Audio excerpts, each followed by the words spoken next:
ಬೇರೆ ಒಬ್ಬೊಬ್ಬರ ಹೃದಯದಲ್ಲಿ ಸೇರ್ಕೊಂಡು ಮಾನವರನ್ನು ನರಕಾಗ್ನಿಗೆ ತೆಗೆದುಕೊಂಡು ಹೋಗುವುದಕ್ಕೆ ಹಗಲು ರಾತ್ರಿ ಆತನು ಕಷ್ಟ ಪಡ್ತಾ ಇದ್ದಾನೆ. ಯಾರು? ಘಟ ಸರ್ಪನು ಕಷ್ಟ ಪಡ್ತಾ ಇದ್ದಾನೆ. ಆತನು ಕಷ್ಟ ಪಡ್ತಾ ಇದ್ದಾನೆ. ಯಾಕೆ? ದೇವರ ಮಕ್ಕಳಾದಂತ ನಿನ್ನ ಮಕ್ಕಳನ್ನು ಬಿಡಲ್ಲ ದೇವ್ರೆ.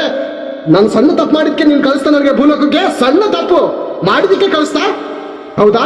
ನಿನ್ನ ಮಕ್ಳ ಕೈಯಲ್ಲಿ ತಪ್ಪು ಮಾಡಿಸ್ತೀನಿ ನಾನು. ತಡಿತೀಯ ನೀನು? ಆಯ್ತದ ನಿನ್ ಕೈಲಿ ತಡಿದೇವ್ರೆ ಅಂತ ಚಾಲೆಂಜ್ ಕಟ್ಟಿ ಭೂಲೋಕಕ್ಕೆ ಬಂದಿದ್ದಾನೆ. ಭೂನಿವಾಸಿಗಳೇ, ನಿಮ್ಮ ಗತಿಯನ್ನು ಏನು ಹೇಳಲಿ? ಘಟ ಸರ್ಪನು ತನಗಿರುವಂತ ಕಾಲವು ಕೊಂಚವೆಂದು ತಿಳಿದು ಭೂನಿವಾಸಿಗಳ ಮೇಲೆ ಎರಗಿದ್ದಾನೆ. ಅವನು ದೇವರ ಮಕ್ಕಳ ಮೇಲೆ ಎರಗಿದ್ದಾನೆ. ಬೇರೆ ಒಬ್ಬೊಬ್ಬರಿಗೆ ಒಂದೊಂದು ರೂಟ್ ಅನ್ನು ತೋರಿಸಿ ಸರ್ವನಾಶಕ್ಕೆ ಕಳಿಸ್ತಾ ಇದ್ದೀನಿ. ಸರ್ವನಾಶಕ್ಕೆ 70 ಮಂದಿ ಬಂದು ಏನ್ ಹೇಳ್ತಾರೆ ಗೊತ್ತಾ? ಯೇಸು ಸ್ವಾಮಿಗೆ ಏನ್ ಹೇಳ್ತಾ ಇದಾರೆ ನೋಡಿ.